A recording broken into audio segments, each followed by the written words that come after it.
Sir, ഈ വിഷയം പറഞ്ഞപ്പോഴാണ് ഞാൻ ഒരു കാര്യം ആലോചിക്കുന്നത്. നമ്മളിപ്പം ഇപ്പം നമ്മൾ ഈ including public health and hospital ഇപ്പോൾ ലോക്കൽ സെൽഫ് ഗവൺമെൻറ്റിൻ്റെ കീഴിലാണ്. അവർക്ക് വലിയ ഇൻഫ്ലുവൻസ് ആണുള്ളത്.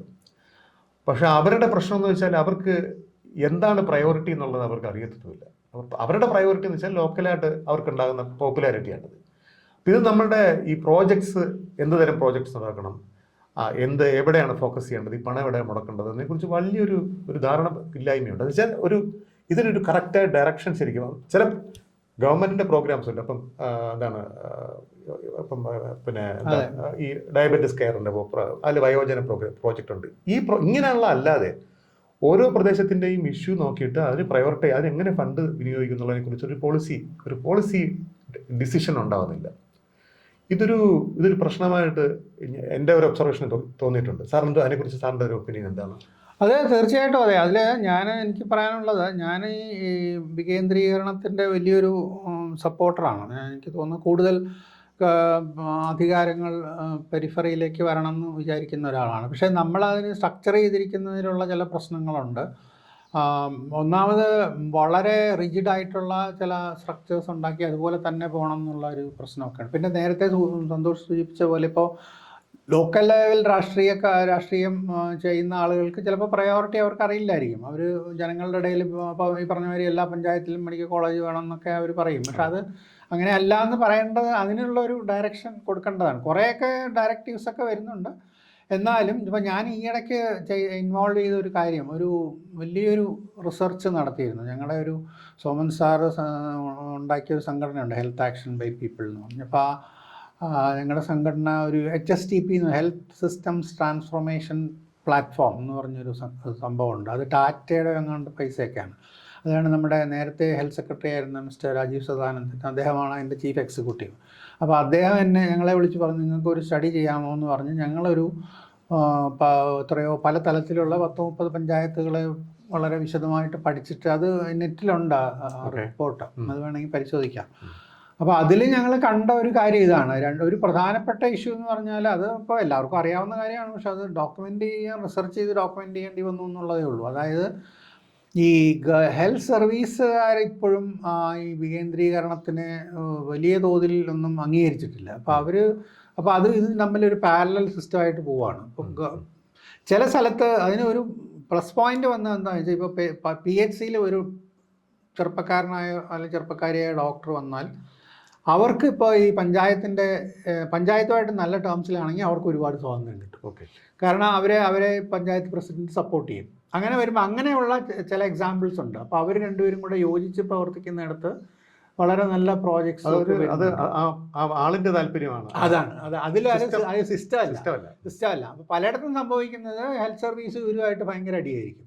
പ്രത്യേകിച്ച് DMO എന്നൊക്കെ പറയുന്ന ലെവലിൽ അവർക്ക് ഒരു തരത്തിലും ഇവരെ ഒന്നും അംഗീകരിക്കാൻ വയ്യാത്ത ഒരു എലക്റ്റഡ് റെപ്രസെൻറ്റേറ്റീവ്സ് ആണ് എന്നുള്ള ഒരു കാരണം കൊണ്ട് അവർക്ക് അംഗീകരിക്കാനും പറ്റില്ല, അത്രയേ ഉള്ളൂ. അല്ലാതെ പക്ഷെ അവർക്കൊരു അപ്പോൾ പല ലെവലിലും അത് പ്രശ്നങ്ങൾ ഉണ്ടാക്കുന്നുണ്ട്. അപ്പോൾ അതുകൊണ്ട് വികേന്ദ്രീകരണം നമുക്ക് വിചാരിച്ച തോതിലുള്ള ഒരു ബെനിഫിറ്റ്സ് ഉണ്ടാക്കി തന്നിട്ടില്ല എന്നാണ് ആ പഠനത്തിൽ നിന്നും പുറത്തു വരുന്നത്. പിന്നെ അതുപോലെ തന്നെ നമുക്ക് ഇപ്പോൾ ഈ പറഞ്ഞ പോലെ മാർജിനലൈസ് പോപ്പുലേഷൻസ്, ഇപ്പം ട്രൈബൽസ് ഉള്ള പോപ്പുലേഷനുണ്ട്, ദളിതരുള്ള പഞ്ചായത്തുകളുണ്ട്. പക്ഷെ അവിടെയൊക്കെ സംഭവിക്കുന്നതും അവരുടെ വോയിസ് കേൾക്കുന്നില്ല പഞ്ചായത്തിൽ. കാരണം നമ്മുടെ ഇവിടെ അൺഫോർച്ചുനേറ്റ്ലി കേരളത്തിൽ ഇപ്പോൾ ഏറ്റവും ST കോൺസെൻട്രേഷൻ ഉള്ള പഞ്ചായത്ത് എന്ന് പറഞ്ഞാൽ അവിടെ ഭൂരിപക്ഷം ST അല്ലാത്തവരാണ്.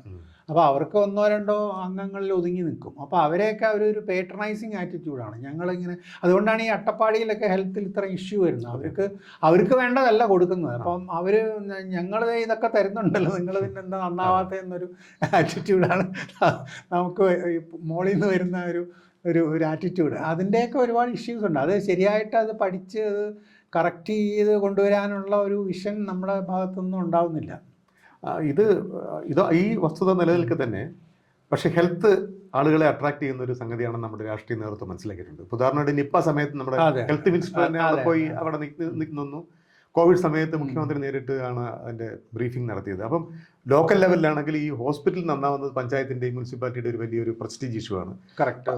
ഇപ്പം നമ്മുടെ പുതിയ ഡേറ്റ അനുസരിച്ചാണെങ്കിൽ സർക്കാർ ഹോസ്പിറ്റലിലേക്ക് ഇപ്പം ഒരുപാട് പേര് വരുന്നുണ്ട്. പക്ഷേ ഇതിന് റിയാലിറ്റി എന്ന് വെച്ച് കഴിഞ്ഞാൽ അവിടെ പഴയ സംവിധാനങ്ങളൊക്കെ ഈ കെട്ടിടങ്ങൾ മാറിയൊക്കെ മാറി എന്നുള്ളത് ശരിയാണ്. പക്ഷേ പഴയ സംവിധാനങ്ങൾ തന്നെയാണ്, ഡോക്ടർ പഴയ ആൾ തന്നെയാണ്.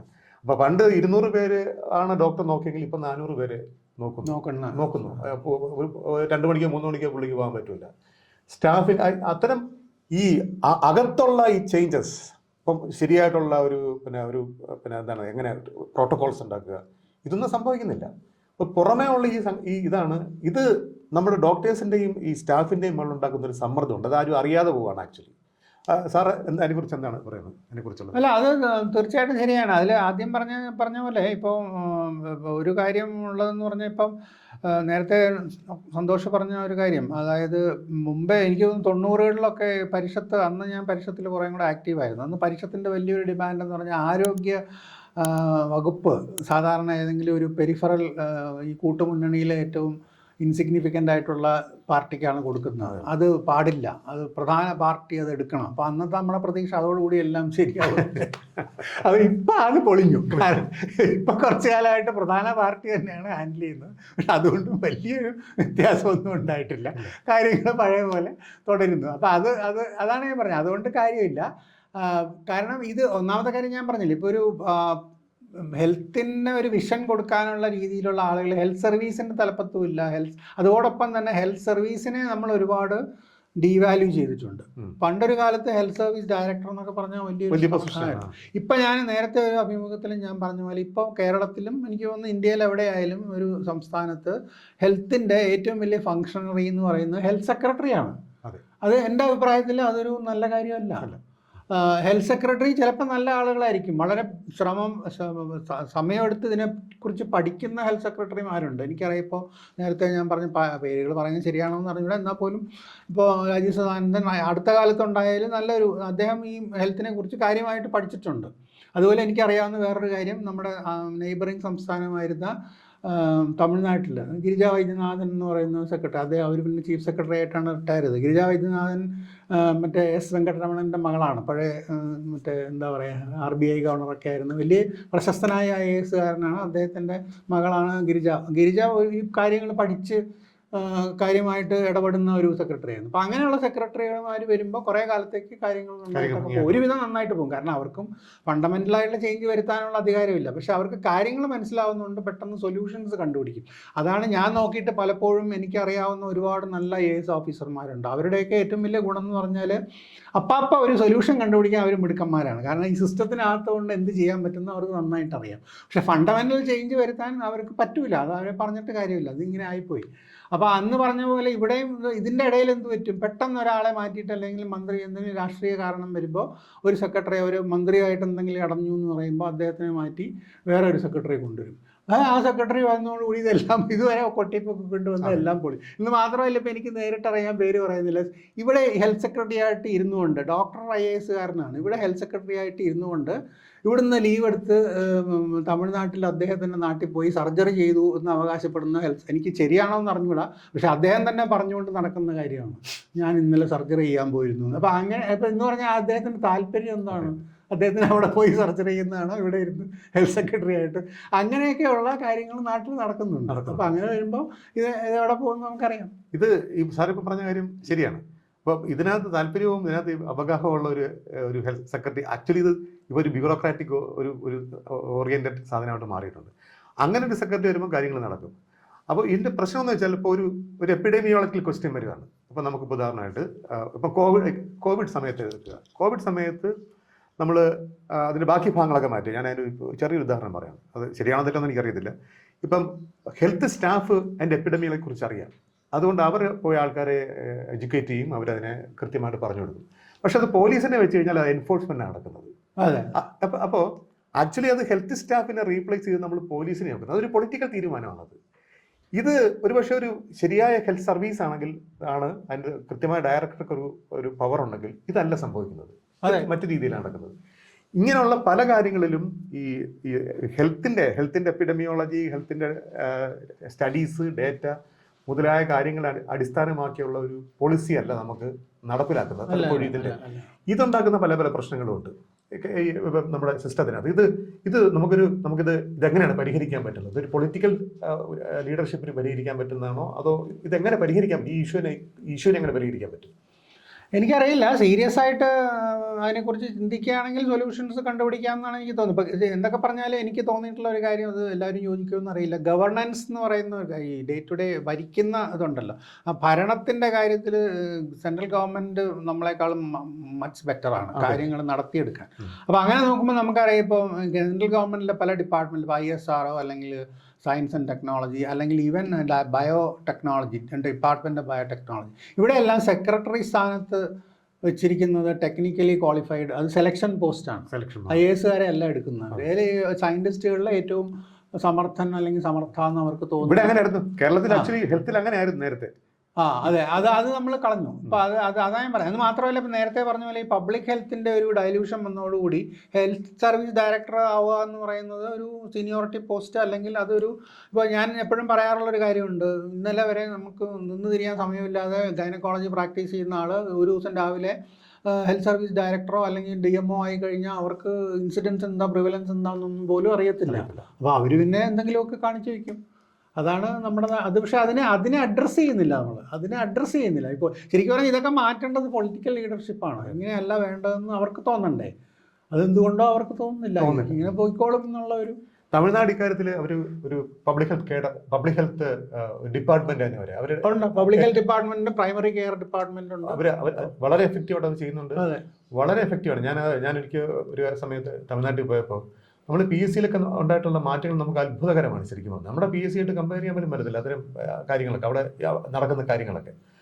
പക്ഷേ ഈ നമ്മുടെ സിസ്റ്റത്തിനകത്ത് ഈ പബ്ലിക് ഹെൽത്ത് ഡിപ്പാർട്ട്മെന്റ് വരുന്നു എന്ന് പറയുന്നതല്ലാതെ വരാൻ പോകുന്ന ആക്ച്വലി ക്ലിനിക്കൽ ഡിപ്പാർട്ട്മെന്റ് ആണ് ഇപ്പൊ കൂടുതൽ.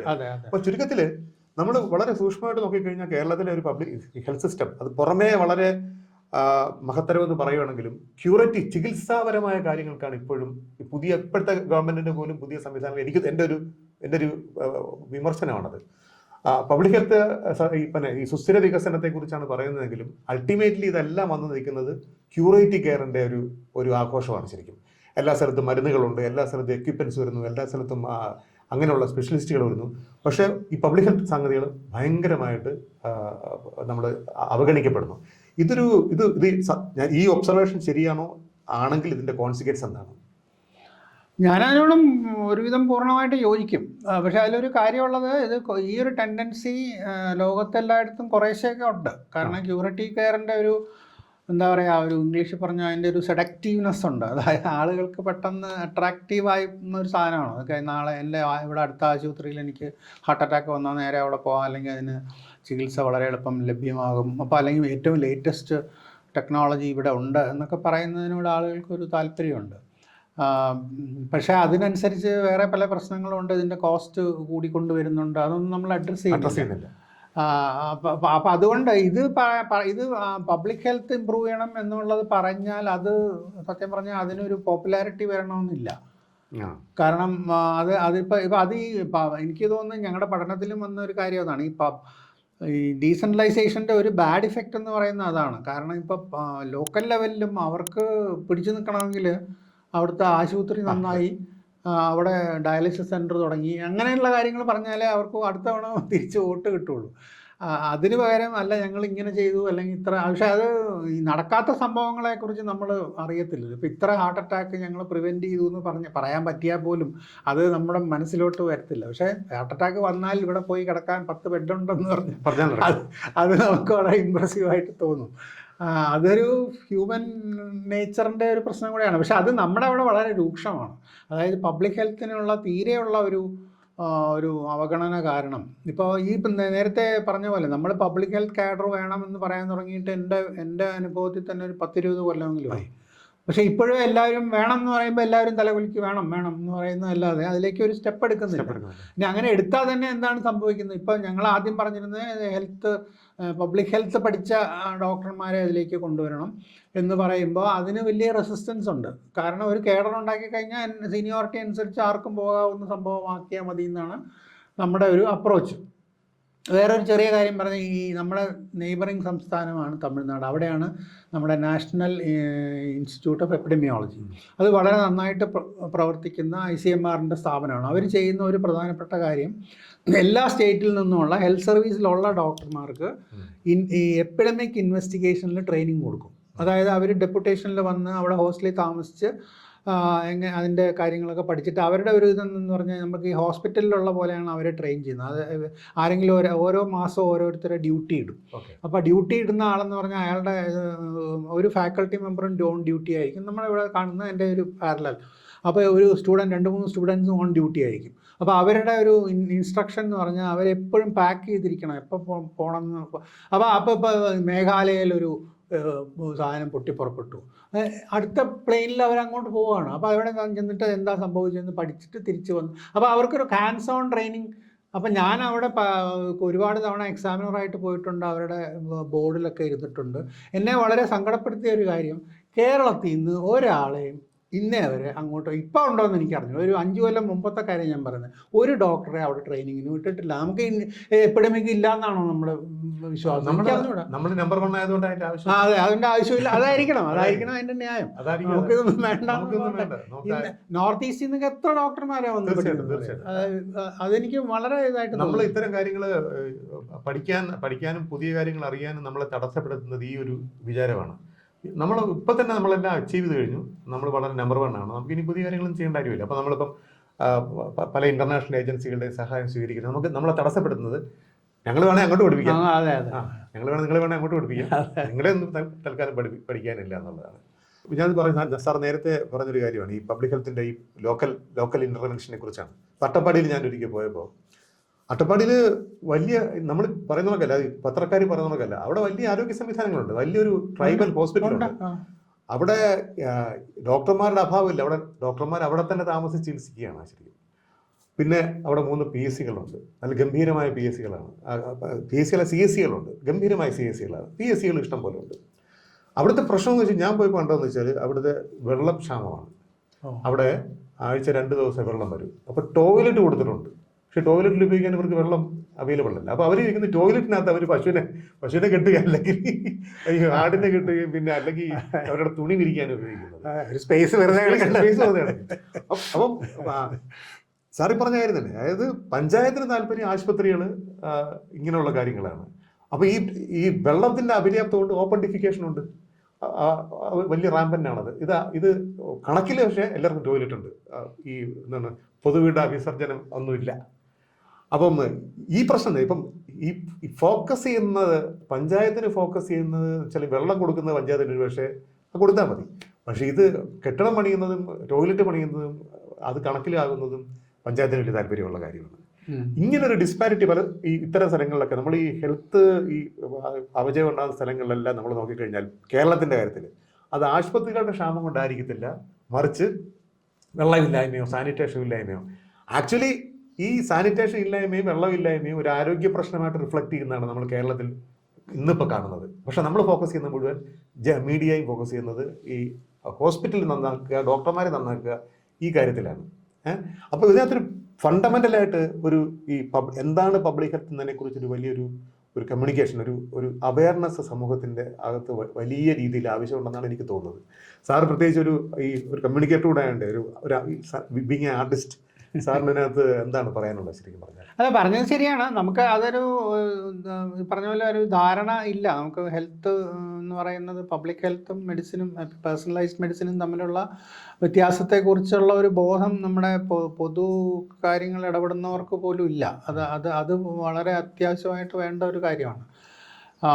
പക്ഷേ അത് ഞാൻ പറഞ്ഞ പോലെ അത് ലോകത്തെല്ലായിടത്തും അതിൻ്റെ സൂചനകളുണ്ട്. ഇപ്പോൾ നമുക്കറിയാം, ഇപ്പം കോവിഡ് വന്നപ്പോൾ തന്നെ ഇപ്പോൾ അന്ന് ട്രംപായിരുന്നു പ്രസിഡന്റ് അമേരിക്കയിൽ. അദ്ദേഹം എന്തോ മറ്റേ ഡെറ്റോൾ കുടിച്ചാൽ മതി എന്നൊക്കെ പറഞ്ഞു. അപ്പോൾ ഈ ആൻ്റണി ഫൗസി എന്ന് പറഞ്ഞ മനുഷ്യൻ അവിടെ നോക്കൂറ്റി പോലെ അവിടെ നിൽക്കുകയാണ്. അപ്പോൾ അങ്ങനത്തെ കാര്യങ്ങൾ അവിടെ നടക്കുന്നുണ്ട്. പക്ഷെ അറ്റ്ലീസ്റ്റ് അത് അവർ കറക്റ്റ് ചെയ്യാനുള്ള ശ്രമമെങ്കിലും ഉണ്ട്. നമ്മുടെ ഇവിടെ ആ ഒരു ധാരണ. അതേ സമയത്ത് ഇന്ത്യയിൽ പബ്ലിക് ഹെൽത്തിലുള്ള ബ്രെയിൻസ് എന്ന് പറയുന്നത് അത്ര മോശമൊന്നുമല്ല. എല്ലാ സംസ്ഥാനങ്ങളിലും നമ്മുടെ നാഷണൽ ലെവലിലും ഒക്കെ ഒരുപാട് വലിയ ഇതിൻ്റെ വിശാരദന്മാരൊക്കെ ഉണ്ട്. തിയററ്റിക്കൽ അവർ പഠനങ്ങളൊക്കെ നടത്തിയിട്ടുണ്ട്. പക്ഷെ അതൊരു പ്രായോഗിക രംഗത്ത് നമ്മുടെ ഹെൽത്ത് സർവീസിൽ അല്ലെങ്കിൽ സർവീസ് കൊടുക്കുന്ന ലെവലിലോട്ട് വരുമ്പോൾ അതിലൂടെ പൊളിറ്റിക്കൽ ഡിസിഷൻ വളരെ ഇമ്പോർട്ടൻ്റ് ആണല്ലോ. അപ്പോൾ അതുകൊണ്ടാണ് ഇപ്പോൾ ഞാനൊരു ഉദാഹരണം പറഞ്ഞാൽ കേരളത്തിൽ നമ്മളൊരു പുറകോട്ട് പോക്ക് നടത്തിയതിൻ്റെ ഒരു ഉദാഹരണം പറഞ്ഞാൽ 60കളിലും 70കൾ വരെ ADMO എന്നൊരു പോസ്റ്റ് ഉണ്ടായിരുന്നു, അസിസ്റ്റൻറ്റ് ഡിസ്ട്രിക്ട് മെഡിക്കൽ ഓഫീസർ. അപ്പോൾ അന്നത്തെ നിയമപ്രകാരം ഈ പബ്ലിക് ഹെൽത്ത് ഡിപ്ലോമയുള്ള ആളെ മാത്രമേ ADMO ആയിട്ട് നിയമിക്കുകയുള്ളൂ. അപ്പോൾ അവിടെ നിന്നാണ് പിന്നെ DMO ആകുന്നത്. അപ്പോൾ ഒന്നുമില്ലെങ്കിൽ 2 കൊല്ലം പബ്ലിക് ഹെൽത്ത് പഠിച്ച ഡിപ്ലോമ അന്ന് ഡിപ്ലോമ ഇൻ പബ്ലിക് ഹെൽത്ത് ആണ് നമ്മുടെ മെഡിക്കൽ കോളേജിലുള്ള ഒരു പോസ്റ്റ് ഗ്രാജുവേറ്റ് ഡിഗ്രി. അത് ഉള്ളവർ മാത്രമേ പോയിക്കൊണ്ട്. പക്ഷെ അത് ഇടയ്ക്ക് വെച്ചിട്ട് ഈ പറഞ്ഞ പോലെ KGMOയുടെയൊക്കെ പ്രഷർ വന്നതുകൊണ്ടുകൂടി അതിൻ്റെ ആവശ്യമില്ല, സീനിയോറിറ്റി അനുസരിച്ച് ADMO DMO അങ്ങനെ നിയമം മാറ്റി.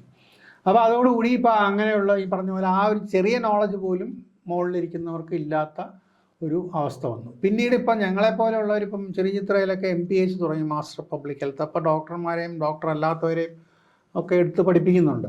അപ്പോൾ അതിനെക്കുറിച്ച് ഡോക്ടർമാരുടെ കയ്യിൽ വലിയ ക്രിറ്റിസിസം. അപ്പോൾ അങ്ങനെയുള്ളവർക്ക് ഇപ്പോൾ ഞങ്ങളുടെ ഇവിടെ തന്നെ വന്ന് പഠിച്ചിട്ട് MPH പഠിച്ചപ്പോൾ ഡോക്ടർമാരുണ്ട് ഹെൽത്ത് സർവീസിൽ തന്നെ അവരുടെ ഇൻട്രസ്റ്റിൽ ലീവ് എടുത്ത് ഒക്കെ വന്ന് ഇവിടെ വന്ന് പഠിച്ചു പോകുന്നവർക്കുണ്ട്. അവർക്ക് പോലും അവർക്ക് താല്പര്യമുള്ള ഒരു പബ്ലിക് ഹെൽത്ത് ലെവലിലുള്ള ഒരു പോസ്റ്റിംഗ് കൊടുക്കാൻ പോലും, കാരണം അതൊന്നും ഒരു കാര്യമല്ല. അതൊക്കെ അത് അവരെന്ത് ആവശ്യത്തിന് അവർ പോയി പഠിച്ചു എന്നുള്ളതല്ലാതെ അതൊരു സ്റ്റേറ്റിന് ആവശ്യമുള്ള കാര്യമായിട്ട് നമ്മൾ റെക്കഗ്നൈസ്